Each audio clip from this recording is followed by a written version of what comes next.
একদিনের জন্য যদি বলা হয় আর্জেন্টিনাকে বাদ দিয়ে ব্রাজিলে শিফট হন। অসম্ভব। মানে যারা জেনুইন সাপোর্টার, যারা খেলা বুঝে বা ওই টাইপের ডাহেড ফ্যান, তারা হয়তো গার্লফ্রেন্ডও ছেড়ে দিতে পারে বা বউ ছেড়ে দিতে পারে। তাও টিম ছাড়বে না, তাও টিম ছাড়বে না। মানে ব্রাজিল আর্জেন্টিনা ব্যাপারটা এরকম।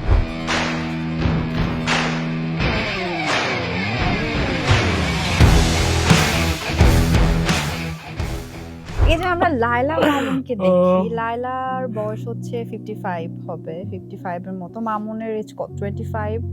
মামুন কেন এরকম বয়স্ক মহিলাদেরকে পছন্দ করে? রিসেন্টলি যে বিয়ে করেছে উনিও তো মামুনের থেকে বড়। হ্যাঁ, তা আপনার কি মনে হয় উনি বয়স্কদের কেন পছন্দ করে? উনি ব্যক্তি সাকিব সনেট কেমন? খুব ফ্রি মাইন্ডেড, জলি মাইন্ডেড নাকি টক্সিক? তুমি ভালো বলতে পারবে, তুমি তো আমাকে চিনো। এভাবে বললে কিন্তু মানুষ অন্যভাবে নেবে। মানুষ পরে মানে বানিয়ে ফেলবে যে আপনার সাথে আমার আবার প্রেমের গুঞ্জন। আপনি কি জানেন এই মিডিয়ার মধ্যে সব থেকে বেশি আপনাকে নিয়ে এটা কথা হয় যে আপনার সাথেই সবার প্রেম, আপনার সাথে ওর প্রেম, ওর প্রেম। এটা কি পসিবল একটা মানুষের এটা সাথে কিন্তু সবার আর প্রেম? কাউকে নিয়ে হয় না, সাকিব খানকে নিয়ে হয়, আপনাকে নিয়ে হয়। চিন্তা করেন আপনি। আচ্ছা, আপনি নৌকাতে যাচ্ছেন, আপনার সঙ্গে আপনার দুইটা ফ্রেন্ড আছে, এটা হচ্ছে অপু বিশ্বাস অ্যান্ড বুবলি। তো মাঝখানে যাওয়ার পরে নৌকাটা নষ্ট হয়ে গেল বা কোনো একটা প্রবলেম হয়ে গেল, যে কোনো একজনকে আপনি বাঁচাতে পারবেন, কাকে আপনি পিক করবেন, বুবলি আর অপু বিশ্বাস? হ্যালো এভরিওয়ান, আসসালামু আলাইকুম। সেলাই প্রেজেন্ট তারকালা প্রোগ্রামে সবাইকে ওয়েলকাম করছি। আমি নুসরাত নীতি। আমার সাথে কিন্তু আছে খুবই স্পেশাল একজন পার্সন এবং আপনাদের সবার খুব পছন্দের একটা মানুষ, সাকিব সনেট ভাইয়া। ভাইয়া কেমন আছেন? আলহামদুলিল্লাহ, তুমি কেমন আছো? আলহামদুলিল্লাহ ভালো আছি। বর্তমানে কি নিয়ে ব্যস্ততা? এই তো কাজ নিয়ে ব্যস্ততা যাচ্ছে, টানা কাজ করে যাচ্ছি, ইভেন্টস করছি, শো করছি, ওপেনিং করছি, এগুলো নিয়ে। আচ্ছা, আপনার নেক্সট কি প্ল্যান আছে ইভেন্ট নিয়ে, বা কি চিন্তা করছেন এখন? মাত্রই তো আমি মালয়েশিয়া থেকে আসলাম। মালয়েশিয়ার বাংলাদেশি কমিটির সবচেয়ে বড় ইভেন্ট হলো। আলহামদুলিল্লাহ, এটা আমার মাধ্যমে হলো, এই জন্য আমি নিজেকে সৌভাগ্যবান মনে করছি। প্রীতম ছিল, জেফার ছিল, প্রতীক হাসান ছিল, তমা মির্জা, পূজা চেরি, আর অনেক তারকা বহুল একটা ইভেন্ট ছিল। আমি আসলাম সপ্তাহখানেক হলো, ঈদটা ওখানেই করেছি।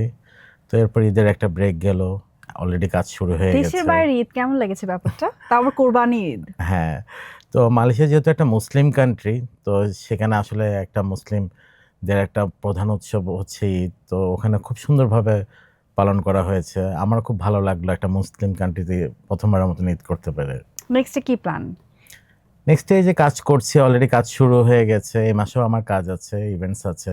আগামী মাসে আমার একটা অ্যাওয়ার্ড শো আছে, বিডি শো স্টপার, যেটা যেটা গত বছর একটা সিজন করেছিলাম। আগামী মাসে 29 তারিখে করছি। তো এভরি মান্থে কিছু না কিছু আছে আমার। এই যে মানুষজন বিভিন্ন শো বলেন, অ্যাওয়ার্ড শো প্রোগ্রাম, মানে অ্যাওয়ার্ড শো প্রোগ্রাম মানে সাকিব সনেট, এই ব্যাপারটা কেমন এনজয় করেন? মানে সব জায়গায় দেখি সাকিব সনেট, মানে কেন? আপনি আপনি ছাড়া আর কেউ নাই? না, আপনাকে কেন দেখা যায় সব জায়গায়? আমি আসলে খুব কাজ করতে পছন্দ করি, ভালোবাসি। তো আমি কাজের মধ্যেই ব্যস্ততা কাটাই। তো দেখা যায় কি আমি সব ধরনের কাজ করি, যেহেতু আমি এজেন্সি রানস করি। তো শুরুটা আমার সিনেমা দিয়ে হলেও, তো সিনেমার পাশাপাশি আমি ইভেন্টস করতাম, ব্র্যান্ডিং করতাম, প্রমোশন করতাম। তো যার কারণে সব জায়গায় আমার কাজ করা হয়। তো এই কারণে হয়তো একটু বেশি দেখে মানুষজন। আচ্ছা, এই যে আজকে আমরা একটু ডিফারেন্ট গেট আপে এসেছি। আমি ব্রাজিল, আমি যদিও ব্রাজিল সাপোর্টার না, আমি আর্জেন্টিনা, আপনি তো আর্জেন্টিনা। তো কি বলবেন বলেন? আজকে যে আমাকে শো এর জন্য ব্রাজিলের জার্সি পরালো, কি বলতে চান আপনি? এটা একদমই উচিত হয় নাই। যদি আমার উচিত হয় নাই? মানে হ্যাঁ, অফ কোর্স এটা আমি আমার যদি লয়ালিটি সেল করে দিলাম। আর্জেন্টিনার মানে ফ্যানরা যদি জানে যে একজন আমাকে আর্জেন্টিনার বহিষ্কার করে দিবে। হ্যাঁ, কালকে একটা ভিডিও দেখলাম যে একটা ব্রাজিল সাপোর্টার দুধ দিয়ে গোসল করে আর্জেন্টিনাতে চলে আসছে। এটা আপনি দেখেছেন কি? হ্যাঁ, সেটা আমিও দেখেছি। অনেক চাপে ছিল মনে হয় সে। আহারে, ব্যাপারটা কেমন না যে একটা দল চেঞ্জ করে ফেললো সে। হ্যাঁ, আচ্ছা ভাই, আপনার তো আমরা অনেক সাকসেসফুল ইভেন্ট দেখেছি, বাট অন ক্যামেরায় আমাদের যারা অডিয়েন্স আছে, আপনি একটু বলেন যে আপনার কোন ইভেন্টটা আপনার সব থেকে বেশি সাকসেসফুল ছিল, জমজমাট ছিল? এটা আসলে মানে আলাদাভাবে একটাকে বলা যাবে না। কিন্তু এরকম অনেক সময় হয় যে একটা ইভেন্ট শেষ করলাম, মনে হচ্ছে এটাই ওয়ান অফ দ্য বেস্ট বা বেস্ট ছিল। হুম। তো দেখা যায় এর পরেরটা আবার আরো ভালো হিট হয়। হয়ে যায়।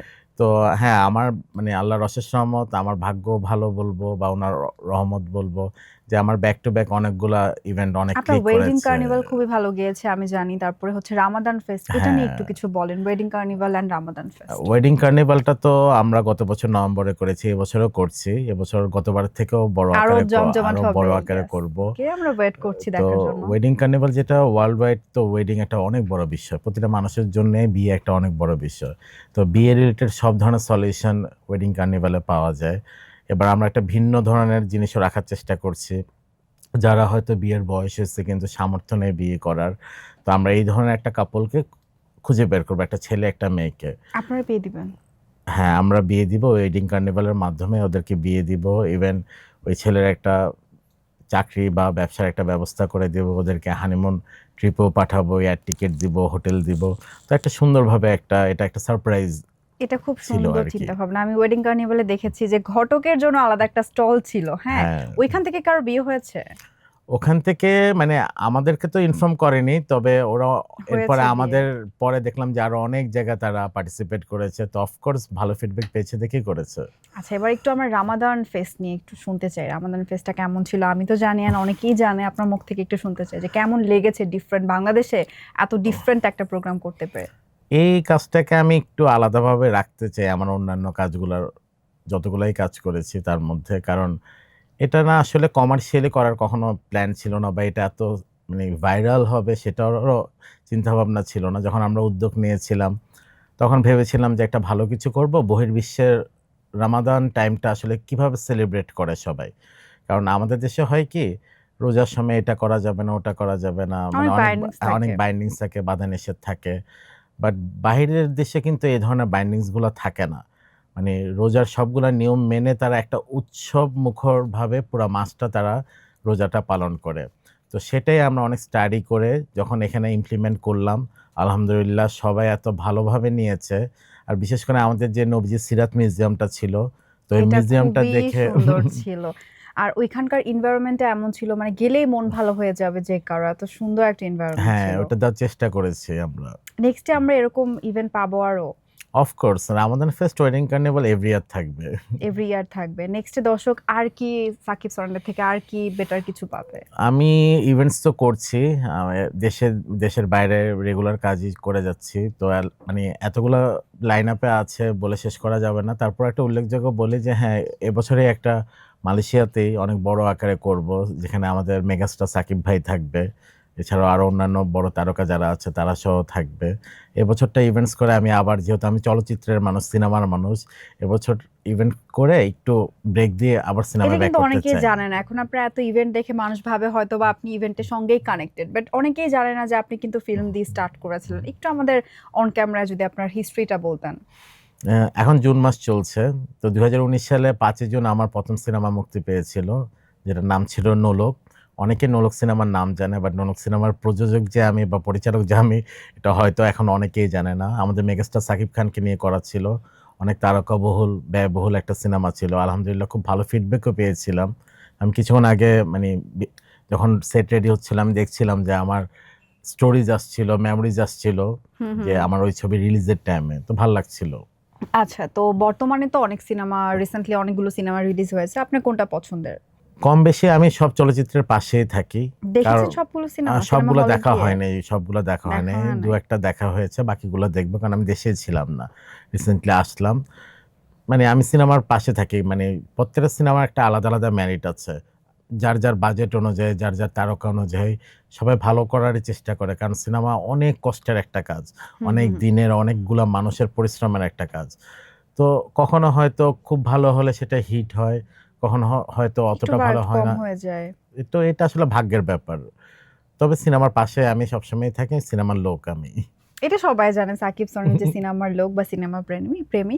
আচ্ছা, একটু জানতে চাইবো যে ইভেন্ট যখন প্ল্যানিং করেন তার আগে কিভাবে প্রিপেয়ার করেন নিজেকে, বা একটা থাকে না একটা প্রিপারেশন নেন, অনেকগুলো রাত ঘুম হয় না, কিভাবে নিজেকে প্রিপেয়ার করেন?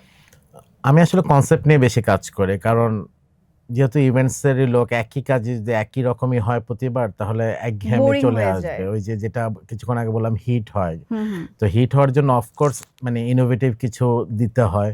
তো সেটা নিয়ে আমরা অনেক, আমার টিম, আমার পার্টনার যারা থাকে বা হোস্ট কোম্পানি যারা থাকে তাদের সাথে অনেকবার আমরা আলোচনা করি যে নতুনত্ব কি দিতে পারবো। আর এর বাইরে যেটা হয় আমাকে মানে আমারই খুব কাছের মানুষ, আমি যে কাজটা করি সেটা তারা খুব অ্যাপ্রিসিয়েট করে, তারা ফলো করে, তারাও কাজ করে। তো এই জন্য আমার দায়বদ্ধতা বেশি যে আমার তো ভালো করতেই হবে, না হলে অন্যরা কিভাবে অ্যাপ্রিসিয়েট করবে বা ওরা যদি যখন করতে চায় ভালো কিছু দেখেই তো মোটিভেট করতে হবে হবে। কিভাবে? হ্যাঁ, আপনার এমন কোনো ইভেন্ট গিয়েছে যে একদম সাকসেসফুল হয় নাই, আপনার খুব মনে হয়েছে না ইভেন্টটা না করলেও পারতাম? এরকম এখনো পর্যন্ত কোনো উপলব্ধি হয়নি। তবে হ্যাঁ, ইভেন্ট মানেই অনেক কষ্ট, অনেক পরিশ্রম, ব্যাকএন্ডে অনেক ঝামেলা থাকে যেটা আসলে আমরা কখনো প্রকাশ্যে আনি না। তো এরকম হ্যাসেল অনেক হয়েছে যে আমার ফিল হয়েছে যে এত পরিশ্রম না করলেও পারতাম বা এই কাজটার জন্য আমার অতিরিক্ত প্রেশার যাচ্ছে। এরকম ফিল হয়েছে। বাট আল্টিমেটলি যখন ইভেন্টটা শেষ হয়, সবার হাসি মুখ দেখি, অ্যাপ্রিশিয়েট করি তখন সব ভুলে যাই। আচ্ছা, একটা ইভেন্টেও তো অনেকগুলো স্টল থাকে। আপনাদের এখন মানে থাকে না যে আমরা কমপ্লেইন শুনি অনেক বেশি যে সেল হয়নি। এমন কোনো কমপ্লেইন আপনি শুনেছেন যে একদম সেল হয়নি, তারা আপনাদের উপর খুব বেশি বিরক্ত, ফেড আপ? এগুলা বেশিরভাগ ফেয়ার রিলেটেড বা এক্সিবিশন রিলেটেড যে ইভেন্টগুলো হয় হুম, ওগুলাতে হুম, হয়ে থাকে। একদমই যে শুনিনি তা না, বাট মানে সত্যি কথা বলতে স্টল যারা নেয় হুম। বা ফেয়ারে যারা মানে স্পেস রেন্ট নেয়, কখনোই অর্গানাইজারদের দায়িত্ব না যে তাদের প্রোডাক্ট সেল করে সেল দেওয়া। করে দেয়া। হুম। কারণ একটা ফেয়ারে দেখা যায় কখনো ৫০টা কখনো ১০০টারও উপরে ব্র্যান্ডস স্টল আসে, থাকে। স্টল হুম। থাকে। তো একটা অর্গানাইজার কখনোই ১০০টা ব্র্যান্ডকে দায়িত্ব কমিটমেন্ট নিতে পারবে না। করবে না। আর এটা কখনোই কোনো অর্গানাইজার কমিটমেন্ট দেয় না। অর্গানাইজারের দায়িত্ব থাকে সুন্দরভাবে সবকিছু হচ্ছে নাকি, যে কমিটমেন্টগুলো দিয়েছিল ডেকোরেশন বা কালচারাল বা হুম। যে মার্কেটিংটা সেটা তারা করতে পারছে নাকি। তো ব্র্যান্ডের দায়িত্ব বা স্টল ওনারদের দায়িত্ব, তারা তাদের প্রোডাক্টের মার্কেটিং বা সেলের জন্য কি ইনিশিয়েটিভটা নেবে এটা তাদের দায়িত্ব আসলে। এটা কখনোই অর্গানাইজারদের দায়িত্বের মধ্যে পড়ে না। আচ্ছা, আচ্ছা, নেক্সট ৫ বছর পর নিজেকে কোথায় দেখতে চান? আমি নেক্সট ৫ বছর পরে এখন যেখানে আছি, যে সাকিব সনেটটা আছে, ব্যক্তি সাকিব সনেট এভাবেই দেখতে চাই, কাজ করে যেতে চাই। হ্যাঁ, আরো অনেক কিছু হয়তো এড হবে। তো সেগুলা থাকবে ইনশাল্লাহ। বাট নিজেকে চেঞ্জ করতে চাই না। আচ্ছা, একটা ইভেন্ট একদম পারফেক্ট করতে কি, কি স্কিলের প্রয়োজন হয়? প্রথমত খুব ভালো একটা টিমের দরকার পড়ে। কারণ ইভেন্ট আসলে একজনের মানে পসিবল না। কাজ না, অনেক ভালো একটা টিমের দরকার পড়ে। অনেক বেশি মানুষ না হলেও চলে, অল্প মানুষ হলেও হয়। বাট ওই মানুষগুলা কাজ জানা লোক লাগবে। হুম, হুম। মানে কাজ জানা ছাড়া যদি অনেক লোকও থাকে তাহলে আসলে লাভ লাভ হবে নেই। না। হুম। তো অল্প লোক হলেও হবে কিন্তু কাজ জানা লোক লাগবে। আচ্ছা, আপনার কখনো মনে হয়েছে একটা ইভেন্ট করার পরে মানে একটু থাকে না কমতি, মনে হয়েছে যে ইভেন্টটা যদি আমি আবার করার সুযোগ পেতাম তাহলে একদম বেস্টটা দিয়ে ফেলতাম? এটা আমার প্রতিটা ইভেন্টের শেষেই মনে হয়। প্রতিটা ইভেন্টের শেষে? মানে ভালো হওয়ার পরও আমার মনে হয়, ইস! এত ভালো বলতেছে, তাহলে তো আরো এটা করতে পারতাম। আপনাকে দেখে জেলাস হয় কেউ? আমি জানি না। আমার মধ্যে আসলে এমন কিছু আছে নাকি জেলাস হবে কেউ? আপনি কাউকে দেখে জেলাস হন? আমি কখনোই জেলাস মানে এই ব্যাপারটাই আমার ভিতরে নাই। সরি, আমিও লাইক অন্য কেউ ভালো কাজ করলে আমার আরো ভালো লাগে। যে ও ভালো কাজ করছে তাহলে আমারও করতে হবে। আমি ওই মোটিভেশনটা পাই। আমি জেলাস আচ্ছা, হই। মোটিভেশন কাকে দেখে পান? বা আপনার থাকে না যে আপনি ফলো করেন একজনকে, ওই পারসনটা কে? আ ইন্ডাস্ট্রিতে ওইভাবে আসলে ফলো করা হয় না কাউকে। বাট যখন বিভিন্ন মানুষের সাথে পরিচয় হয় কাজ করতে গিয়ে, তো কিছু ব্যক্তির আলাদা কিছু ব্যাপার আমার অনেক মানে অ্যাট্রাক্ট করে বা আমি চাই যে আচ্ছা তার এই গুণটা আমার ভিতরে থাকলে বা আমি অ্যাডপ্ট করতে পারলে আমারও অনেক ভালো হবে। আর ব্যক্তিগতভাবে আমার বাবা আমার আইডল। আমার বাবাকে আমি অনুকরণ বা অনুসরণ করা হয় না। বাট সে আমার আইডল। সে যেভাবে তার জীবনটাকে সাজিয়েছে বা এখনো করে যাচ্ছে যা, তো আমি ইন্সপিরেশন পাই। আমি অসম্ভব ইন্সপিরেশন পাই যে না, আমার বাবা যেহেতু এরকম, আমারও তার আমার তো এরকম যতটুকু হতে হবে। সম্ভব তার মতন হতে হবে। আচ্ছা, কোনো ক্লায়েন্ট যদি বলে যে আমার বাজেট একটু কম, আমাকে একটা বেস্ট ইভেন্ট দেন, তাহলে আপনি কি করবেন? এটা তো আমার কাছে প্রতিটা ক্লায়েন্টই বলে। মানে ইউজুয়ালি দেখা যায় মানে আমরা তো মানে একই ইন্ডাস্ট্রিতে কাজ করি, জানি যে হুম। এই ব্র্যান্ডটা আরেকটা কাজে কি পেমেন্ট করেছে বা আমার কাছে আসছে, কি বাজেট নিয়ে আসছে। তো যখন আমি শুনি যে তার আগের কাজের থেকে আমার কাছে যে কাজটা নিয়ে আসছে সেটা বাজেট কম, তখন আমি বলি যে, "আপনি তো আগের কাজটা আরো বেশি বাজেটে করেছেন। বাট এবার আরো বড় চাচ্ছেন কিন্তু বাজেট কম।" তো তখন তারা বলে যে, "আপনার কাছে তো আসিই আমরা এটার জন্য যে, কমের জন্য। যে কম টাকায় ভালো জিনিস পাওয়ার জন্য। দামে কম মানে ভালো।" মানে কাকলি ফার্নিচার আরকি। আচ্ছা, যারা একদম নতুন আসতে চায় আমাদের মিডিয়া বা ইন্ডাস্ট্রিতে, ওদের জন্য আপনি কি বলবেন? যে আমাদের এই সেক্টরটা কেমন বা এখানে আসলে ওরা বেনিফিটেড হবে কি হবে না? একটা সময় পর্যন্ত আসলে আমাদের এই সেক্টরে যারা কাজ করতো সেটা নায়ক নায়িকা বলি, গায়ক গায়িকা বলি, ডিরেক্টর প্রোডিউসার বা এখন যারা ব্র্যান্ড প্রমোটার আছে, ইনফ্লুয়েন্সার, কন্টেন্ট ক্রিয়েটর আছে, তাদের জন্য এটা প্রফেশনাল ভাবে নেওয়া বা প্রফেশন হিসাবে নেওয়া যে আমি এইটা করে আমি উপার্জন করব, এটা করে এটাই আমার পেশা, এটা করে আমার জীবিকা নির্বাহ করতে পারবো, সেটা একটা টাইম পর্যন্ত ছিল না। বাট বিগত ৫-৬ বছর যাবৎ আলহামদুলিল্লাহ আমি মানে গ্যারান্টি সহকারে বলতে পারি, মানে ছোটবেলা বাবা-মারা বলতো না যে আমার ছেলে-মেয়েকে ডাক্তার হতে হবে বা ইঞ্জিনিয়ার হতে হবে বা উকিল হতে হবে।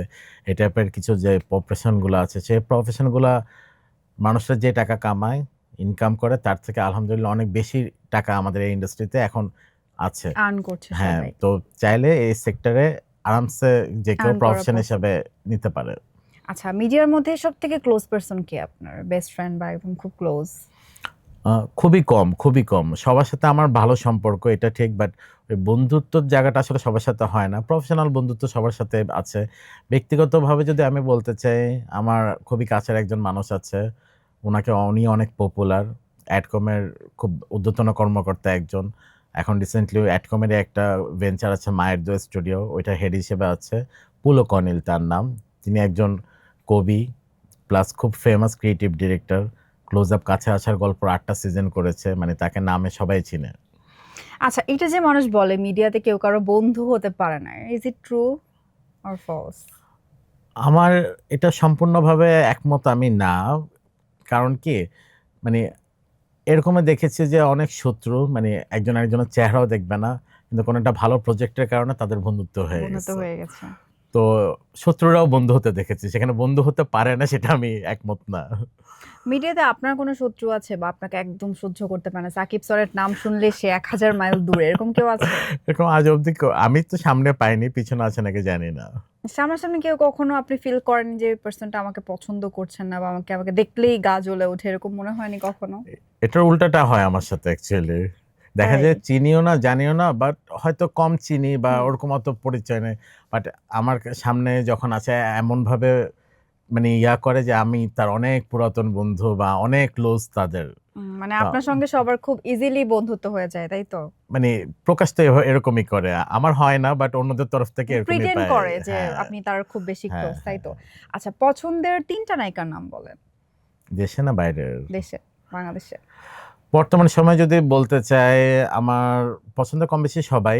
সবার সাথে আমার কাজ করা হয়েছে। আমার সোশ্যাল মিডিয়াতে গেলেও সবাই দেখবে যে বাংলাদেশে মনে হয় না মানে সিনিয়র জুনিয়র কোনো নায়িকা বাদ আছে যে আমার সাথে কাজ করেনি। হুম।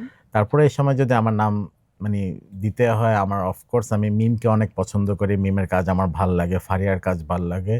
পরিমণির কাজ মানে পরিমণি, ফারিয়া, মিম এরা ৩ জন বর্তমান ৩ সময়ে আমার জনই দুর্দান্ত। মানে অসম্ভব সুন্দরী প্লাস অনেক গুণী খুব আরকি। ট্যালেন্টেড। তারা ৩ জনে ভীষণ ট্যালেন্টেড। ট্যালেন্টেড, খুবই ইভেন আমি পরিমণি তো এটা ইভেন এই ৩ টে পারসন আসলে মেয়েদেরও ক্রাশ। হ্যাঁ, আপনি যাদের নাম বললেন তারা মেয়েদেরও ক্রাশ। আচ্ছা, আমরা একটা মনে করেন যে আমরা একটা হিস্ট্রিতে যাই। সেটা হচ্ছে আপনি নৌকাতে যাচ্ছেন। আপনার সঙ্গে আপনার ২ টা ফ্রেন্ড আছে। এটা হচ্ছে অপু বিশ্বাস অ্যান্ড বুবলি। তো মাঝখানে যাওয়ার পরে নৌকাটা নষ্ট হয়ে গেল বা কোনো একটা প্রবলেম হয়ে গেল। যেকোনো একজনকে আপনি বাঁচাতে পারবেন। কাকে আপনি পিক করবেন? বুবলি আর অপু বিশ্বাস? এখন বুবলি যেকোনো একজনকে যেহেতু আপনি ওর কোনো নতুন বা বাচ্চার মা হয়েছে, তো হুম, আমি কোনোভাবেই চাবো না একটা ছোট বাচ্চা একদম নিউবর্ন বেবি মা-হারা হোক। তো হুম, হুম, আমি হুম, এই ক্ষেত্রে এখন যেহেতু প্রশ্নটা হয়েছে, তো হুম। আমি অফকোর্স এই সময়ের জন্য বুবলিকেই সেভ করব। ওকে, থ্যাংক ইউ। আপনার পছন্দের নায়িকা কে? অপু বিশ্বাস আর বুবলি? সাকিব খানের সঙ্গে কাকে সবথেকে বেশি নায়িকা হিসেবে মানায়? সাকিব ভাইয়ের সাথে তো আসলে কম বেশি সব নায়িকাই হিট দিয়েছে। অপু বিশ্বাস হয়তো ছবি বেশি করেছে সাকিব হুম, ভাইয়ের সাথে। সেই তুলনায় বুবলির নাম্বার হয়তো অপুর থেকে কম, বাট হিট রেশিও বুবলির বেশি। হুম। কারণ বুবলির সাথে মেক্সিমাম ছবি সাকিব ভাইয়ের সুপার ডুপার ব্যবসা সফল ছবি। তো ২ জনেই যার, যার মতন করেছে কাজ। ২ জনেই চেষ্টা করেছে। ২ জনেই হিট হয়েছে।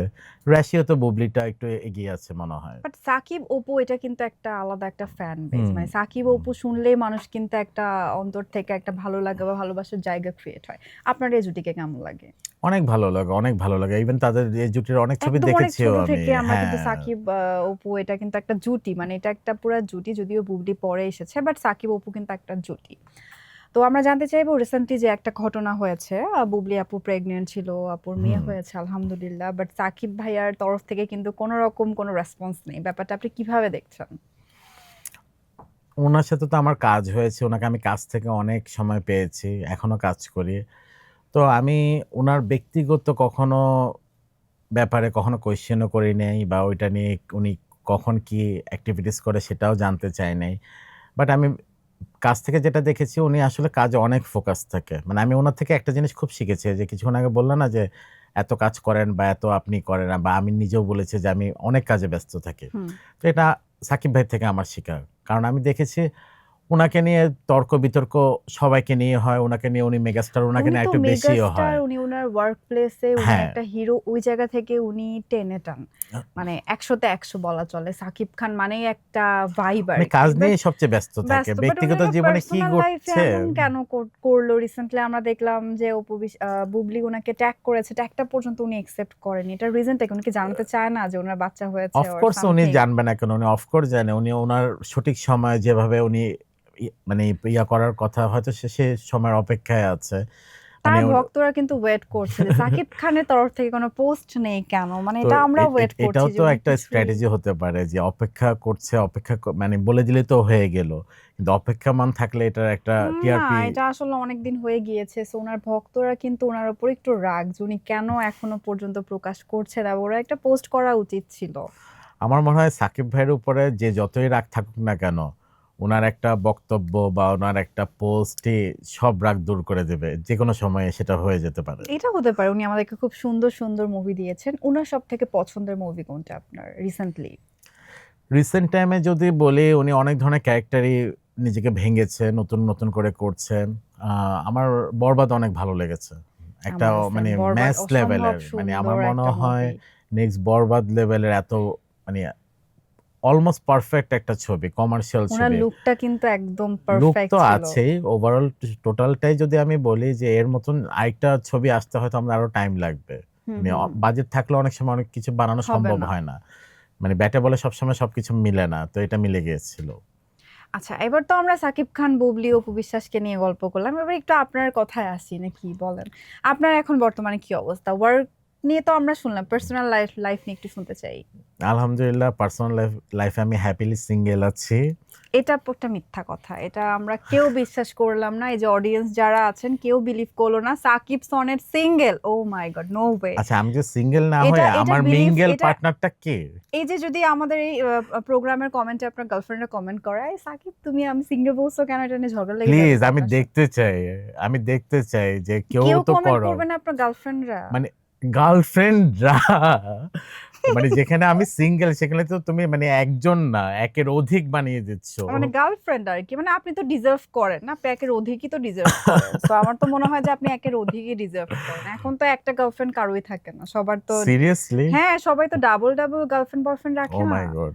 আমার এখনো এত মানে ভালো সৌভাগ্য নসিব হয় হয় না। নাই। আর মিথ্যা কথা বলতেছেন না। আমরা শুনি আপনার। এখনো পর্যন্ত শুনেছে যে এই আমার গার্লফ্রেন্ড বা ও আমার গার্লফ্রেন্ড? ছি, আমি তো এখন অন ক্যামেরায় মুখটা পুরো বন্ধই রাখলাম। না, আমরা খুলতে আপনার পারো, মুখ আমি অ্যালাউ থেকেই, করলাম। নো আপনার মুখ থেকেই আমরা শুনতে চাই যে আমাদের ভাবি বর্তমানে কে? বলেন, শুনি আমরা। বর্তমানে কোনো ভাবি নেই। প্রেম করছেন না? প্রেমও করছি না। সাকিব সনের প্রেম করছে না, এটা কেউ বিলিভ করবে? অডিয়েন্স আমাকে গালি দিবে একটু পর যে আমি মিথ্যা কথা বলতেছি, প্লাস আপনিও কার মিথ্যা কথা সাথে প্রেম বলতেছেন। করব? আপনার সঙ্গে তো কাউকে দেখলেই বলে প্রেমের সবাই তো গুঞ্জন। কাজ করে আমার, মানে কেউ ইভেন গার্লফ্রেন্ড না? কাজের বাইরে আমার কারোর সাথে দেখাও হয়নি। মানে কোনো মডেল বা কোনো হুম। নায়িকা, টেলিভিশনে হতে পারে বা সিনেমার হতে পারে, আমার দেখাটাও ঠিক কাজের দিন হয়, তার আগে ছাড়া আমার দেখাও হয় না। প্রেমের গুঞ্জন আপনি কি জানেন? এই মিডিয়ার মধ্যে সবথেকে বেশি আপনাকে নিয়ে এটা কথা হয় যে আপনার সাথেই সবার প্রেম, আপনার সাথে ওর আচ্ছা, প্রেম, ওর এটা প্রেম, কি ওর প্রেম। পসিবল একটা মানুষের এটা সাথে কিন্তু সবার আর প্রেম? কাউকে নিয়ে হয় না। সাকিব খানকে নিয়ে হয়, আপনাকে নিয়ে হয়। চিন্তা করেন আপনি। মানে মিডিয়াতে স্পেসিফিক কয়েকটা পার্সন আছে যাদেরকে নিয়ে মানে সবসময় গুঞ্জন, প্রেমের গুঞ্জন, প্রেমের গুঞ্জন। এটা কেন বলেন? আমি আপনাকে লাকি যে আমি লাভার এ বয় ভাবে এই কেন ধরনের সবাই? চর্চায়ও থাকি। তো আলহামদুলিল্লাহ, শুনতে ভালোই লাগতেছে। লাভার বয় কেন ভাবে? এটা এক্সপ্লেন করেন আপনাকে। কেন লাভার আমি বয় ভাবে? আসলে জানি না। আমি তো প্রেমটাও করতে পারি না। যে একটা সময় পান মানে না। সময় না, মানে প্রেমিকরা যে কাজগুলা করে বা আমার বন্ধু-বান্ধব তো অনেকেই প্রেম করে, আমি দেখি। আমি না দেখে থাকি যে আচ্ছা, ওরা এই ছেলেটা এরকম করতেছে। আমি তো এই জিনিসটা করতেও পারি না। তো অন আমার প্রেম ক্যামেরায় কিন্তু কিভাবে হবে? বলতেছেন এগুলো। পরে গার্লফ্রেন্ড যদি আজকে ব্রেকআপ করে ফেলে আমাকে দোষ দিয়েন না। অন ক্যামেরায় কিন্তু আগে বলতেছেন হতে যে তো হবে ব্রেকআপ করার জন্য। আপনার তো একটা প্রেম আমরা সবাই দেখেছি। হুম। ওইটা নিয়ে আপনি কি বলতে চান? আপনার একটা দুর্দান্ত প্রেম ছিল, খুব সুন্দর একটা জুটি, খুবই মানে একদম হুম। মন থেকে দোয়া দেওয়ার মতো। আপনি কি মিস করেন জিনিসটা? না, ওভাবে আসলে কাজের ব্যস্ততার কারণে মিস করি না। আর ওই ব্যাপারে যদি বলতেই হয় একটু একটা লাইনেই উত্তর দিই। সে এখন বাস করে অন্যের ঘরে। দোয়া রইলো সে যাতে ভালো থাকে, যেভাবেই থাকে, যার সাথেই থাকে, ভালো, ভালো কাজ করুক, জীবনে এগিয়ে যাক।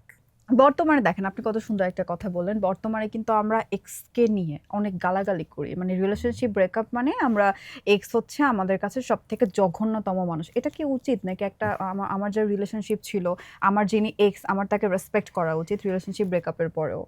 এই ব্যাপারে আমার একটা বক্তব্য আছে। সেটা আমি বিগত আমাদের তো প্রায় ৩ বছরের মতনই মানে ব্রেকআপ হয়েছে। তো ৩ বছর ধরে অনেক জার্নালিস্ট, অনেক ইন্টারভিউতে, অনেক প্রোগ্রামে আমার আমিও হকে শুনেছি আপনি কখনো খারাপ তো কথা আমি বলেন নাই। কখনোই নেগেটিভ কিছু হুম, বলিনি। হুম, আমি হুম। সবসময় পজিটিভিটি স্প্রেড করতে চাই। এটার আরেকটা কারণ যেটা হচ্ছে একটা মানুষ একটা মানুষের সাথে যখন সেটা ২ দিনের সম্পর্ক হোক, ২ বছরের হোক আর যত দিনের হোক।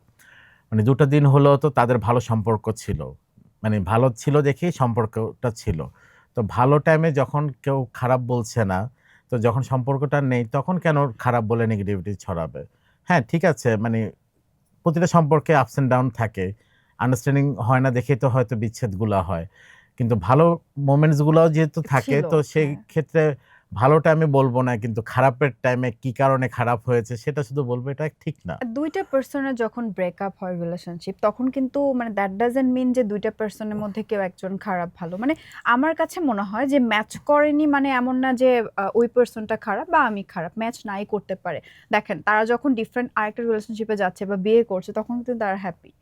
তার হ্যাঁ, মানে হচ্ছে প্রবলেমটা যে আমার সাথে ম্যাচ করেনি আরেকজনের সাথে ম্যাচ করছে। সো অনেকের মাঝখানেই আমি দেখি যে গার্লফ্রেন্ড যখন এক্স হয়ে যায় অনেক বাজে কথা বলে, বয়ফ্রেন্ড যখন এক্স হয়ে যায় গালাগালি করে। আমি অনেক ইন্টারভিউতেও শুনেছি, অনেক সাংবাদিকদের কাছেও শুনেছি। এটা আসলে উচিত না আমার কাছে মনে হয়। যাই হোক আমারও এটা মনে হয় উচিত না। এটা খুব ভালো যে আপনি আপনার এক্স কে ইয়ে করেন। বাট আমরা সিরিয়াসলি আমরা অন ক্যামেরা আজকে আপনার কয়টা আচ্ছা যখন গার্লফ্রেন্ড বলেনি বা আপনি এই জীবনে কয়টা প্রেম করেছেন বলেন? আমার রিলেশনশিপ ৩ টা ছিল। ৩ টা মাত্র। মিথ্যা কথা। তাও এটাও ছি আমি বিশ্বাস তাও করতে পারলাম ছোটবেলা থেকে না। মানে স্কুলে যেটা ওটা তো আসলে অন্য ধরনের প্রেম ছিল। লাইক চিঠি আপনি লিখে প্রেম আপনার এই ছিল। এত বছরের জীবনে আপনি ৩ টা প্রেম করছেন। প্রস্তাব পেয়েছি বাট ওই আমার মনে হয় না আমি প্রেম করলে প্রেম টিকবে। কারণ এত কাজে ব্যস্ত আমি থাকি। তার মানে বুঝছি আপনার রিলেশনশিপ ছিল না সিচুয়েশনশিপ ছিল, রাইট? না, না যে ৩ টার কথা বললাম ওই ৩ টাই মানে ডিক্লেয়ার্ড। আমি ওই ছেলেই না।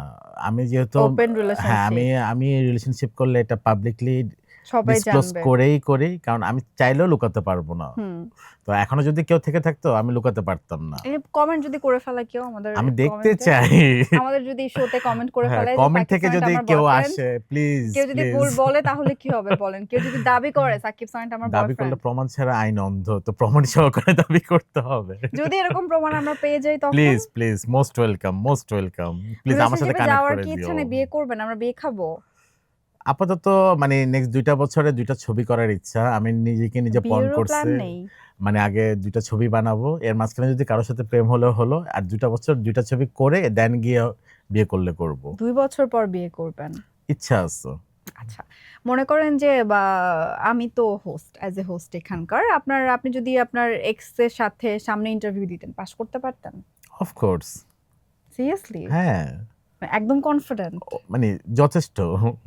থাকে না যে এক্সরা তো আসলে অনেক কিছু লিক করে ফেলে। তো এরকম কিছু ভয় নেই আপনার? আমার ওরকম কোনো স্টোরিই নেই যে লিক হলো ভয় আছে। ওকে। সো আপনাকে যদি বলে যে আপনার Google হিস্ট্রি চেক করলে মানে কোনো প্রবলেম হবে কিনা বা বিপদের সম্মুখীন হবেন কিনা? তো আপনি কি কনফিডেন্ট আপনার Google হিস্ট্রি কেউ যদি চেক করতে চায় আপনি দেখাতে পারবেন? হ্যাঁ, দেখাতে পারবো। ওকে। সো গ্যালারি আর পিকচার লিক হলে নাকি WhatsApp এর চ্যাট হ্যাক হলে কোনটা হলে আপনি সবথেকে বেশি বিপদে পড়বেন? আ আমার মনে হয় না আমার WhatsApp এ ওই ধরনের কোনো চ্যাট আছে। বাট হ্যাঁ, গ্যালারিতে তো আমরা অনেক জায়গায় যাই, অনেক ছবি তোলা হয়, হুম। অনেক প্রাইভেট মোমেন্টস থাকে, পাবলিক মোমেন্টস থাকে। সেলিব্রিটিরা সহ আমরা অনেক ঘোরাফেরা করি। তো আমরা তো সবকিছু আর প্রকাশ করি না। হুম। তো অফ কোর্স গ্যালারিটা মোর প্রাইভেসি জিনিস আমার কাছে। আচ্ছা, রাদার দেন হোয়াটসঅ্যাপ ইনবক্স। কেন হোয়াটসঅ্যাপে কিছু নেই? হোয়াটসঅ্যাপে এমন কিছুই নেই। আমার তরফ থেকে তো কিছু নেই, অন্যদের তরফ থেকে থাকতে পারে। অন্যদের তরফ থেকে কিভাবে থাকবে? এখন মনে করেন আমি আপনাকে টেক্সট করলাম, আপনি টেক্সট ব্যাক না করলে তো হলো না, আপনি না, তো টেক্সট ব্যাক করবেন। মানে এখন আননোন হলে সেটা তো অন্য কথা, যে রিপ্লাই আননোন দিলাম আমরা না। কাউন্ট করব না, আমরা বাট নন নোন পারসন। যারা, লাইক যাদের সাথে আমার কাজের সম্পর্ক বা বন্ধুত্বের সম্পর্ক, তো তাদের হয়তো অনেক কিছু অনেক সময় অনেক ধরনের অ্যাপ্রোচ থাকে, তো ওগুলো একটু পাশ কেটে গেলাম। তো আমার তরফ থেকে কোনো ইস্যুস তো হয় না। আচ্ছা আচ্ছা, সবাই জানে আপনি তো অনেক ব্যস্ত, ফ্রি টাইমে কি করা হয়? ঘুমাই। আমার প্রিয় জিনিস ঘুমানো। সেম সেম, আমিও সেম। আমি আসলে কেউ বের হতে বললেও আমি ঘুমাই, আমি না ঘুমালেও বাসায় থাকা প্রিফার করি আর কি। আচ্ছা, একটা কথা হচ্ছে যে আমরা তো শুনলাম আপনি ৫ বছর পর নিজেকে কোথায় দেখতে চান, সবকিছুই শুনলাম। এবার একটু বলবেন যে আপনার মধ্যে টক্সিক কোন হ্যাবিট আছে? এটা আসলে আমার পরিবারের মানুষ বা আমার কাছের মানুষরা হয়তো বলতে পারবে। আমার কাছে তো আপনার মনে হয় এক্স যে ভালো বলতে পারবে না? অফকোর্স। বাট আমার মনে হয় না সে কমফোর্টেবল ফিল করে আমাকে নিয়ে কথা বলতে। ওই এক্সকে নিয়ে কথা না বলাই বেটার। হুম। তারপর আপনার কি মনে হয় না যে আপনার মধ্যে টক্সিক কোনো হ্যাবিটই নেই? আমি অনেক বেশি ওয়ার্কাহলিক। লাইক আমার চারপাশে যারা আমার সাথে কাজ করে এটা তো তারা মাঝে ভালো মাঝে, গুণ। মাঝে সেটাই মানে ওইটা এত খারাপ বলেন, আপনার তো এত ভালো সবাই মানে জানে, ভালো আমরা অতিরিক্ত শুনবো। মাত্রায় যখন কাজ করি তখন দেখা যায় যে ব্যবহারটা আমি নরমালি করতাম, হুম, মানে প্রেশারের কারণে হয়তো একটু অন্য ধরনের ব্যবহার একটু করছি। রুড হয়ে হ্যাঁ, একটু যায়। রুড হয়ে যাচ্ছে। হুম বাট হুম ওটা কিন্তু কাজের পারপাসে হচ্ছে। তো হুম আমার হুম কাছে মনে হয় যে ওই টাইমটা আমি চাইলে আরেকটু কামলি ডিল করতে পারতাম। টক্সিসিটি একটু কম করতে পারতাম। তো এইটাই মনে হয়। এর বাইরে আসলে আমি খুব আপনি শান্তপ্রিয় মানুষ, অনেক শান্তপ্রিয়। ব্যক্তি সাকিব সনেট কেমন? খুব ফ্রি মাইন্ডেড, জলি মাইন্ডেড নাকি তো টক্সিক, তুমি ভালো রুড? বলতে পারবে। তুমি তো আমাকে চিনো। এভাবে বললে কিন্তু মানুষ অন্যভাবে নিবে। এই যে এভাবে বললে তোমার পরে, হাসিটা খুব সুন্দর ছিল। এভাবে বললে মানুষ কিন্তু অন্যভাবে নিবে। মানুষ পরে আমি চাই না। মানুষ পরে মানে বানিয়ে ফেলবে যে আপনার সাথে আমার আবার প্রেমের ওয়াও! গুঞ্জন, আল্লাহ এটা খারাপ চলে হতো না। আসবে। আপনার সঙ্গে একটা পিকচার আপলোড করার পরে কিন্তু অনেক এরকম কমেন্ট আসছিল আমার। সিরিয়াসলি? হ্যাঁ, আপনাকে তো আমি বলেছিলাম আচ্ছা, মনে আচ্ছা, হয়। আচ্ছা। আচ্ছা, আপনার লাইফ নিয়ে যদি একটা মুভি বানানো হয় তাহলে মুভিটার নাম কি হতে পারে? অমীমাংসিত। এই নামে অলরেডি রায়হান রাফি একটা প্রজেক্ট করে ফেলছে। যে এটা কেন এই নামটা মানে কেন? এটা কারণ এখনো কোনো কিছু কমপ্লিট না, ক্লিয়ার না, ফাইনাল নাম। যেটা মীমাংসিত হয় নাই, অমীমাংসিতই রয়ে গেছে। তার মানে আপনার লাইফ নিয়ে মনে হয় অনেক বেশি আফসোস আছে, যেটা চেয়েছেন পাননি, এরকম না, কিছু? না, এই ধরনের আফসোস নেই। উল্টা মানে যতটুক না ভেবেছি নিজেকে, তার যে থেকে বেশি অনেক পেয়েছেন? বেশি ডে বাই ডে পেয়ে যাচ্ছে। এমন কিছু নেই যে খুব করে চেয়েছেন বাট পাননি? হুম, এটা আসলে অন্য ধরনের একটা জিনিস, মানে ছোটবেলার, মানে এটা আসলে লজিক্যাল জিনিস না। হুম। অনেক ছোটবেলায় কোনো নায়িকাকে আমার মনে হয়েছে যে আমি ওকে বিয়ে করব। বাট সে তখনই আমার থেকে প্রায় ২০ বছরের বড় ছিল। মানে পাই নাই। বাট ওইটা আমার কাছে খারাপ লাগতো। যে ওর বিয়ে হয়ে গেছে, বাচ্চা হয়ে গেছে, ওকে পাইলাম না। পরে যখন বড় হইলাম তখন মনে হলো যে এটা তো আসলে বাচ্চা কালের একটা জিনিস। যে এটা নিয়ে এত কষ্ট পাওয়ার কিছু নেই। বাট এখন ওই মনে টাইমটা হয় না পর্যন্ত কোনো পেয়েছে। নায়িকা আর সেলিব্রিটি দেশের বাইরে দেখে মনে হয় না যে ক্রাশ বিয়ে করতে ইচ্ছা করে? একবার তো অভিজ্ঞতা হয়েছে নায়িকার সাথে। তো হুম, সেখানে নায়িকা রিলেটেড আর ফিল আসে না। উল্টা সাধারণ মানুষের প্রতি অ্যাট্রাকশনটা বেশি আসে বেশি রাদার কাজ দ্যান করে। নায়িকা। আচ্ছা, এটা না আমি শুনেছি যারা মিডিয়া পারসন তারা না মিডিয়া পারসনকে পছন্দ করে না। পছন্দ করে না মানে এটা আমি নেগেটিভ সেন্সে বলছি না। মানে বিয়ে করতে চায় একটু মিডিয়ার বাইরে। এটা কেন? এটা আমাদের দেশে হতে পারে, যে হ্যাঁ, একটু বাইরে চায়। বাট আমরা যদি বলিউডে দেখি, বলিউডে মেক্সিমাম নায়ক-নায়িকা কিন্তু কেউ না কেউ কাপল। হুম। ইদার ডিরেক্টর প্রোডিউসারের সাথে বিয়ে হচ্ছে বা নায়কদের সাথে বিয়ে হচ্ছে নায়িকাদের। ইভেন ওরা খুব হ্যাপিলি মানে লাইফটা লিড করতে পারে। তো সেখানে আমাদের দেশে একটু হ্যাঁ, মানে হয়তো এখানকার এস্টাবলিশমেন্টটা কম দেখে একটু অন্য সেক্টরে চায়। এটা কিন্তু নায়িকারাও বলে ভাইয়া। নায়িকাদেরকে কোয়েশ্চেন করলে কিন্তু বলে, "না, আমরা মিডিয়া পারসন বিয়ে করব না, বাইরে বিয়ে করব।" এটা এই থিংকিংটা কিসের জন্য? আমাদের আসলে নায়িকা তো আসলে কি বলবো? মেইনটেন্যান্স অনেক হাই থাকে। এটা খুবই স্বাভাবিক। একটা নায়িকা যেহেতু এত মানুষের পছন্দের মানুষ, তার মেইনটেন্যান্স হাই থাকবেই। আমাদের ডিরেক্টর প্রোডিউসার গুলা বা নায়কগুলো একটু গরিব ওই তুলনায়, বহির্বিশ্বের তুলনায়। তো নায়িকা পালার মতন অবস্থা খুব থাকে নায়করা না। গরিব কি বলেন? হ্যাঁ, সাকিব আমাদের খানের তো অনেক টাকা।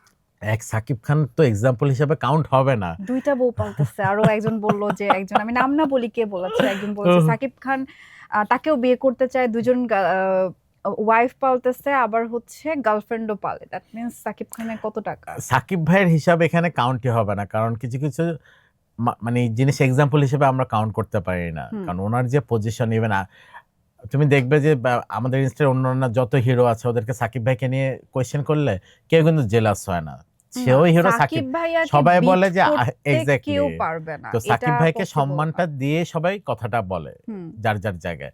সাকিব ভাই এই লিস্টে পড়বে না, এই লিস্টের বাইরে যারা আছে অবশ্য তাদের ক্ষেত্রে এক্সেপশনাল, ওনাকে বিট করা পসিবলই না। এটা একটা, এই যে আপনি বললেন যে যারা মডেল নায়িকা ওদেরকে ওদের মেইনটেনেন্স অনেক খরচ, এই কনসেপ্ট থেকে কিন্তু সুগার ড্যাডি একটা কনসেপ্ট আসে। তো আপনি তো অনেক মডেলের সাথে কাজ করেন, আপনার কি মনে হয় মডেলের সুগার ড্যাডি মেইনটেইন করে?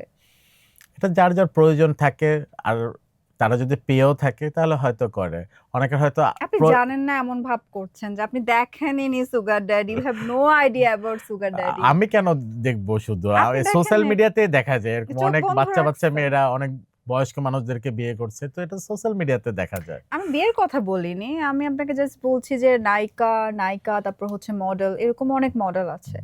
সো এই সম্পর্কে আপনার কি অভিজ্ঞতা, বা কখনো দেখেছেন কিনা সামনাসামনি, বা কি বলতে চান? হ্যাঁ, অফকোর্স আছে, অনেকেরই আছে। এটা কি ঠিক কাজ করে, আর আপনার রাইট অর রং কি মনে হয়? একদিক দিয়ে চিন্তা করলে খারাপ না, কারণ মানে 5টা মানুষের সাথে সম্পর্ক থেকে একটা মানুষের সাথে সম্পর্ক আছে, হয়তো তার বয়স বেশি, খারাপ কি আছে তাতে? কিন্তু এখানে তো ইয়াংরা জেলাস, ইয়াংরা তো জেলাস। ইয়াংদের জন্য আমার সাজেশন হচ্ছে বেটা কামিয়াব বানো, কামিয়াব। ইয়াংরা জেলাস, ওদের টাকা নাই বলে সুন্দরী মেয়ে পায় না, এটা কিছু হলো বলেন? আমার মনে হয় না, কারণ এরকমও দেখছি যে অনেক বেকার ছেলেরা অনেক সুন্দর সুন্দর মেয়ে নিয়ে ঘুরে। এটা হচ্ছে লাভ আসলে কি আমরা দেখি? আমার তো মনে হয় না লাভ বলে কোনো কিছু এক্সিস্ট করে। কেন, তোমার লাইফে হয় নাই লাভ? আমার লাভের কথা বলছেন? আমার লাভ লাইফ অনেক খারাপ ভাইয়া। আই উইশ আমি ওইখানে বসতাম, আপনি হোস্ট হতেন, আমাকে কোয়েশ্চেন করলে আমার লাভ লাইফের গল্প শুনলে আপনি জাস্ট বলতেন যে থাক, আমরা একটা স্পেশাল এপিসোড করতে হবে। স্পেশাল এপিসোড দেখেন আপনি লাভ লাইফ অফ নীতি। লাভ লাইফ খুব খারাপ। ওই যে একটা জোভান ভাইয়ের একটা ইয়ে আছে না, যে আমি হাত দিয়ে যাই ছুঁই তাই হচ্ছে ইয়ে হয়ে যায়, অন্ধকার নাকি একটা। তো আমার লাভ লাইফ হচ্ছে খারাপ। এখন সুগার ড্যাডি মেইনটেইন করে, এটা আপনি ভালো বলছেন। আমি ভালো বলছি না বা সাপোর্ট করছি না। ইয়াংরা কিন্তু ডিপ্রেশনে চলে যাচ্ছে, বিকজ ইয়াং একটা ছেলে যারা জব হোল্ডার, ওরা একটা মেয়েকে অ্যাফোর্ড করতে পারে না, বিকজ ওই মেয়েটা হচ্ছে সুগার ড্যাডি মেইনটেইন করছে। এখন যে মেয়ের মেন্টালিটি সুগার ড্যাডি লাগবে, আমার মনে হয় যে চাকরি করতেছে ছেলেটা, তার উচিত হবে না ওই টাইপের মেয়ের সাথে সম্পর্ক করা। কিন্তু ভাই এখন কিন্তু আমাদের মেয়েদের খরচ অনেক বেশি, সবাই জানে। তো এখন আমাদেরকেও মানুষ কোয়েশ্চেন করে, যারা আমরা ব্র্যান্ড প্রমোটার, যদি আমাদেরকে জিজ্ঞেস করে যে আমরা একটা জব হোল্ডারকে বিয়ে করব কিনা, এটা কি পসিবল, আপনি আনসারটা করেন, এটা পসিবল? যদি ভালোবাসা থাকে কেন পসিবল না? আর ভালোবাসার ভালোবাসার প্রায়োরিটিটা থাকে। ভালোবাসা দিয়ে কি হবে আপনি বলেন? একটা ভালোবাসা থাকলে কি পসিবল এখানে? ভালোবাসা থাকলে আমার কি বাড়ি গাড়ি হবে? আমি খেতে পারবো? বলেন আপনি। টাকা ছাড়া আপনি বের হয়ে এখান থেকে মুভ করতে পারবেন? নিজে ইনকাম করে নিয়ে নিবা, আরেকজন থেকে নেওয়ার দরকার কি? আমি ইনকাম করে জামাইকে খাওয়াবো? না ওই বাড়ি গাড়ি করবা, জামাইয়ের খাওয়ার ব্যবস্থা জামাই করবে। না এটা কি আপনি দেখেছেন এরকম হয়? এখন তো হয়। আমি দেখেছি আমাদের দেশে, ইভেন আমার অনেক বন্ধু বান্ধবী আছে, তো মেয়ে ইনকাম বেশি করছে, ছেলে কম করছে, কিন্তু ভালোবাসাটা রিয়েল আছে দেখে। কিন্তু আমাদের সমাজে কিন্তু ভাইয়া এটা নিয়ে অনেক কথা শুনতে হয়। ওটা তো হবেই, স্বাভাবিক। মানে একটা পুরুষের ইনকাম যদি তার পার্টনার থেকে কম হয়, তাহলে এটা নিয়ে কথা হবেই। এটা তো আমার মনে হয় মানুষ নরমালিও নেয় না, যে মানুষ চিন্তা করে যে কেন আমার ওয়াইফের ইনকাম বেশি, আমার ইনকাম কম। এটা তো আসলে পসিবল হয় না। কাশ এটা আমার জীবনে ঘটতো, আমার খুব ভালো লাগতো, আমি খুব প্রাউড ফিল করতাম, আমি একটু রিল্যাক্স করতাম, একটু বেশি ঘুমাইতাম, কাজটা একটু কম করতাম। ওকে, আমরা তাহলে সাকিব সনেট ভাইয়ার জন্য এরকম কেউ আছেন কিনা, যে যিনি হচ্ছে ভাইয়াকে ভরণ পোষণ করাবেন, নাকি ভাইয়া একটু ঘুমাবে, রিল্যাক্স করবে? সো এরকম থাকলে আমাদেরকে অবশ্যই কমেন্টস করে জানাবেন। তোমার ইনবক্সে যোগাযোগ করলেও হবে। আমার ইনবক্সে যোগাযোগ করলেও হবে, আমি ভাইয়াকে নাম্বার দিয়ে দিব, সমস্যা নাই। বাট আমরা এই যে আপনার সুগার ড্যাডি যে কনসেপ্টটা, এটা কিন্তু দেখেন, আমার কাছে মনে হয় কি, আপনি ভালো বললেন এক সাইড দিয়ে, এটা আপনি ভালো বললেন, বাট আমার কাছে মনে হয় কি যে তাদের যে ওয়াইফরা, ওরা কিন্তু এখানে বঞ্চিত হচ্ছে। কিভাবে বঞ্চিত হচ্ছে? যিনি সুগার ড্যাডি হয়েছে, সোকল সুগার ড্যাডি, বা যাকে আমরা সুগার ড্যাডি বলি, দ্যাট মিনস তার অনেক টাকা। তো তার অনেক টাকা, সে কিন্তু টাকা একদিনে ইনকাম করেনি, সে কিন্তু অনেক বছরে টাকাটা ইনকাম করেছে। তার যে পার্টনার, তার যে পার্টনার সে কিন্তু ফ্রম বিগিনিং তার সঙ্গে ছিল। এখন সে অনেক টাকার মালিক হওয়ার পর সে একটা 20 বছরের 25 বছরের মেয়েকে নিয়ে ট্যুরে যাচ্ছে, ঘুরছে ফিরছে, খাচ্ছে। এটা কিভাবে আপনি সাপোর্ট করছেন বলেন? আমার তো মানে আমার স্যাড ফিল হয় তার পার্টনারের জন্য। আমি তো এরকমই দেখেছি, লাইক মানে এরকম যেরকম বললা যে সুগার ড্যাডি একটা অল্প বয়সী মেয়ে নিয়ে বিদেশে যাচ্ছে, হুম। আবার তার যে পার্টনার যে মহিলাটা সেও একটা বাচ্চা ছেলেকে নিয়ে যাচ্ছে। আমি নিজের চোখে দেখেছি। লায়লা আর মামুন। ভাইস ভার্সা সব জায়গায় আছে। মানে কোনো জায়গায় 100% ভালো কিছু নেই বা 100% খারাপ কিছু নেই, মিক্স ম্যাচ সব জায়গায় থাকবে। বাট খুব রেয়ার আমার কাছে মনে হয় ওদের পার্টনাররা আসলে একটু মানে কি বলবো নেগলেক্ট ফিল প্রবলেমটা হচ্ছে। ওখানে হয়, লাইক মানে যে লয়াল পার্টনার হুম। তার অপোজিট পার্টনার যখন লয়াল থাকে না, ওইটা কষ্টদায়ক, ওইটা অনেক কষ্টদায়ক। আপনার কি মনে হয় রিলেশনশিপে লয়াল থাকা উচিত? আমি তো ছিলাম। আপনার পার্টনার লয়াল ছিল? এটা তো তার এটা তো আমি জানি না। আপনি জানেন না আপনার পার্টনার লয়াল ছিল কিনা? আমার তরফ থেকে তো আমি ছিলাম। না, আমার তরফ থেকে আমি ছিলাম, বাট আমি জানবো না যে আমার পার্টনার লয়াল আমার তো কিনা? মনে হতো লয়ালি। বুঝতে পেরেছি, ভেতরে ঘাপলা ছিল, মানে আপনার পার্টনারের, আপনার না। এই যে আমরা লায়লা মামুনকে দেখি, লায়লার বয়স হচ্ছে 55 হবে, 55 এর মতো। মামুনের এজ কত, 25 এমনই না, হবে। 25 মনে হয় না হয়েছে। মামুনকে দেখলাম আমার রমাদান ফেস্ট আসলেও, মানে আমি মামুন সামনাসামনি তো কখনো বিয়েও দেখিনি। করেছে দেখলাম। হ্যাঁ, যে মেয়েটাকে বিয়ে করেছে ও আমার একটা পেজেন্টে ছিল রিসেন্টলি। ইন্ডিয়াতে আমি যে বর্ষা সুন্দরী অপরূপা করেছিলাম, হুম। ওটা ওয়ান অফ দ্য বাংলাদেশ ফাইনালিস্টের মধ্যে ছিল আর কি। মামুন কেন এরকম বয়স্ক মহিলাদেরকে পছন্দ করে? রিসেন্টলি যে বিয়ে করেছে উনিও তো মামুনের থেকে বড়। হ্যাঁ, তা আপনার কি মনে probably। হয় উনি বয়স্কদের কেন পছন্দ করে? উনি তো ওনার এজ তো আচ্ছা, অনেক কম। বয়স্করাও তো মামুনকে পছন্দ করে, সেটাও তো দেখতে হবে। তুমি মামুনের পয়েন্ট অফ ভিউ থেকে দেখতেছো যে মামুন, এখন বয়স করে লায়লা কেন মামুনের জন্য এত পাগল, এটা বলেন। লায়লার জায়গা থেকে যদি চিন্তা করো, ধরো মামুন ইজ ভেরি ইয়াং, হুম। তো দেখা যাবে লায়লার এইজের যদি ওর পার্টনার চায় বা ওর থেকে বড়ই পাবে, এত ইয়াং তো পাবে না। তো ইয়াংদের প্রতি অ্যাট্রাকশন থাকেই। যেমন আমাদের প্রিয়াঙ্কা চোপড়া থেকে ওর হাজব্যান্ডের বয়স 10 বছরের কম, নিক জোনাসের। তো অ্যাট্রাকশন যদি হয়ে যায়, ওরা তো ওখানে বিয়েও করে এইজ ফেলছে। Doesn't matter. মামুন লায়লা তো বিয়েও করে ফেলছে। সেটা আমি জানি না, আমি দাওয়াত পাই নাই, তো আমি না, ওটা আমিও পাই নাই, বাট আমি শুনেছি বা ওরা কাবিননামা পোস্ট করেছিল, বিয়েও করে ফেলেছে। আই এটা ডোন্ট খুব know, I don't know. Weird একটা জিনিস। তারা দুইজনে কেউই আমার কাছের না, ক্লোজ না, তো আমি তাদের ব্যাপারে একটু কমই জানি। ভাইয়া, আমরা তো এতক্ষণ অনেক গল্প করলাম, এবার একটু র্যাপিড ফায়ার রাউন্ডে যাই। সেটা হচ্ছে ফার্স্ট কোয়েশ্চেন, এক্স গার্লফ্রেন্ড এগুলো নিয়ে যেহেতু আমরা অনেক কথা বলেছি, সো একটু জানতে চাইবো যে এক্স কে যদি অ্যাওয়ার্ড দিতে চান কোন ক্যাটাগরিতে দিবেন? Best actress. Oh my god, ও নায়িকার বয়ফ্রেন্ড, ওয়াও। 10 সেকেন্ডে অভিনয়টা নিজের ভালো করে। রেড ফ্ল্যাগ গুলা বলেন। হুম? 10 সেকেন্ডে নিজের রেড ফ্ল্যাগ গুলো বলেন। অনেক ইমোশনলেস আমি। ইমোশনলেস? হ্যাঁ, আমি এখন মানে রোবটিক, মানে রোবটের মতন ফিল করি না। তারপর মানে ফ্যামিলিকে টাইম দিতে পারি না, বন্ধু বান্ধবকে টাইম দিতে পারি না, কোনো কিছু রুটিন মতন করি না, না ঠিক টাইমে খাই, না ঠিক টাইমে ঘুমাই, তারপর কাছের মানুষদেরকে অনেক কষ্ট দিই, এই টাইপেরই। অনেকগুলো ব্যাড হ্যাবিট আপনার। হ্যাঁ, দিনে কয়টা মিথ্যা কথা বলেন? মিথ্যা আমার বলার এই দরকার শোতে পড়ে এসেই না। তো 4-5টা মিথ্যা কথা বলছেন। সবচেয়ে বড় মিথ্যা কোনটা ছিল? গার্লফ্রেন্ড নাই? কে আমার, তুমি বের করে দাও, আমি স্বীকার ওকে, করবো আমরা না। শো এর পরে এটা বের করছি। সাকিব সনেটের গার্লফ্রেন্ডকে। নিজের সম্পর্কে একটা ফেক নিউজ বলেন। আমি কয়েক বাচ্চার বাপ। হোয়াট? আমি অনেক সময় শুনি, মানে আমার বোনের বাচ্চাকে দিয়ে আমি মাঝে মাঝে ভিডিও দিই, স্টোরিজ দিই, সবাই ভাবে যে ওই ওইটা বাচ্চাটা আপনার আমার। বেবি। হ্যাঁ, ওকে। আরেকটা হচ্ছে যে নিজের সম্পর্কে 3টা ভালো গুণ বলেন। আমি অনেক ধৈর্যশীল, হুম। আমি অনেক ভালো ব্যবহার করি সবার সাথে, ইন হুম। জেনারেল সবার সাথে, আর আমি লয়াল। লয়াল সাকিব সনে। হ্যাঁ, ওকে, যে কোনো আপনার সম্পর্কে লয়াল। সম্পর্কে ওকে। আপনার ফোন যদি কথা বলতে পারতো আপনার সম্পর্কে কোন অভিযোগ করতো?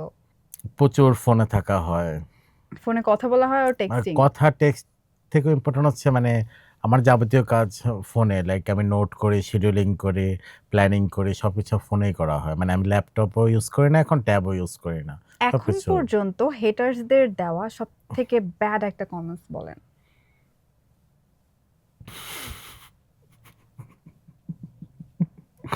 এটা মনে পড়ছে, এটা বলা যাবে না। না, আমরা শুনি। অন্য আরেকটা বলি। সমস্যা নাই, আমরা শুনি। হুম, আমি চিটার বাটপার, এটা এটা তো এটা নরমাল, হ্যাঁ, এটা এটা সবাইকেই বলে, এটা কিন্তু এটা আমাদেরকেও চিটার ব্যাপার, ইটস নরমাল।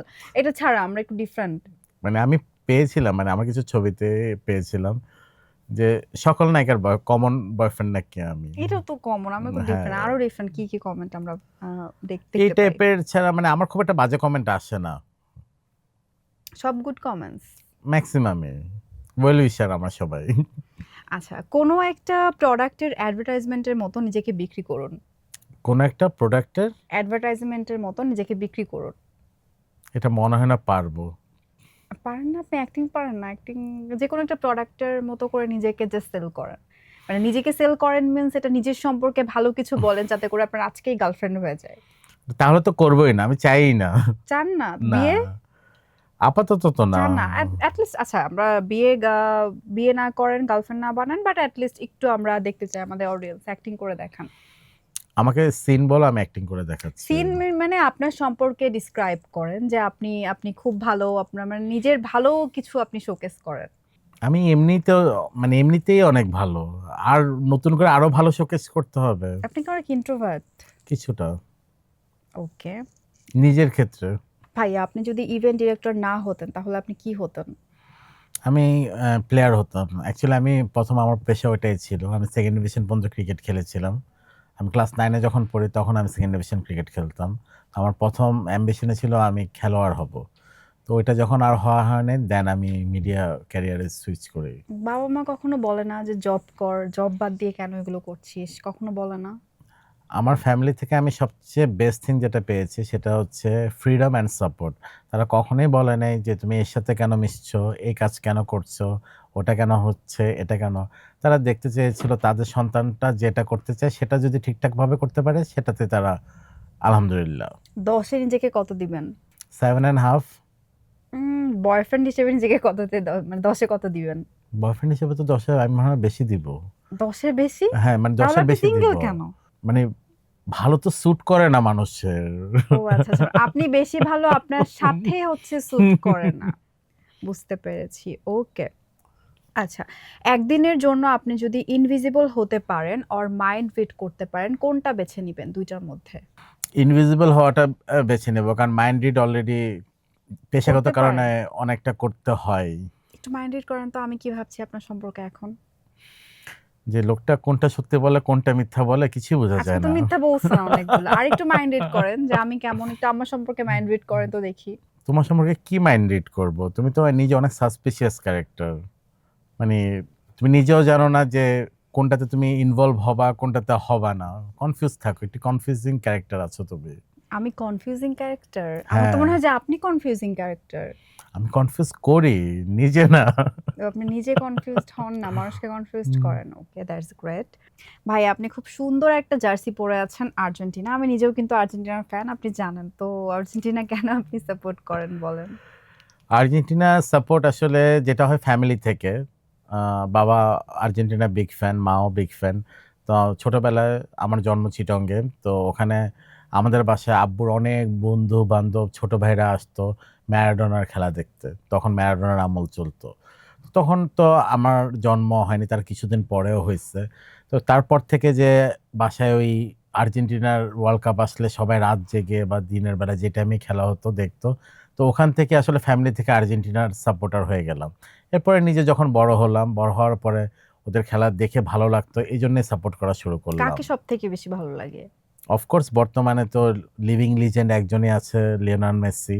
বাট এছাড়া আমার গ্যাব্রিয়েল বাতিস্তুতার খেলা ভালো লাগতো, ওর্তেগার খেলা ভালো লাগতো। আর্জেন্টিনায় আমার আসলে অনেক, অনেক প্লেয়ার আছে যারা আমার ফেভারিট। একদিনের জন্য যদি বলা হয় আর্জেন্টিনাকে বাদ দিয়ে ব্রাজিলে শিফট হন, যেরকম আমি আজকে শো এর জন্য ব্রাজিলে শিফট হয়েছি, পারবেন আপনি এটা করতে? অসম্ভব।